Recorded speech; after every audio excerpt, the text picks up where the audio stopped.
طيب سؤال بقى مهم جدا، ايه اللي أيوة. يخليني اجي اشتري من عندك وما اروحش مثلا بابليكس او اروح تارجت او اجيب الحاجات بتاعتي من اي سوبر ماركت؟ يعني ايه اللي سؤال حلو يميزها؟ كتير.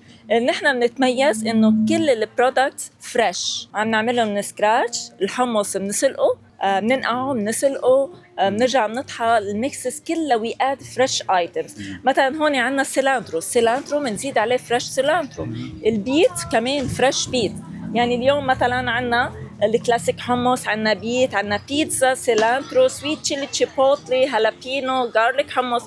بالاضافه للحمص عندنا كمان انذر ديبس اللي هن جارليك بيست، اللي هو عندنا جارليك بيست مع فريش بيزل، جارليك بيست مع ريد تشيلي، بالاضافه للبابا غنوج اللي معروف اك بلان، طحينه، ليمون سولت اند جارليك، بلس محمره. اتس ون اوف ذا بيست ديبس، معموله من الوالنت، روستد ريد بيل بيبر، اوليف اويل، جارليك اند سبايسز. ضيف شغله كمان انه كلهم هول ما فيهم مواد حافظ. بالنسبه اذا بتشتري من بابليكس او another stores كلهم بحطوا لك مواد حافظ، مظبوط. وبضل الشلف تايم تقريبا 1 month or more. نحن 15 days. اوكي. This is fresh, totally fresh.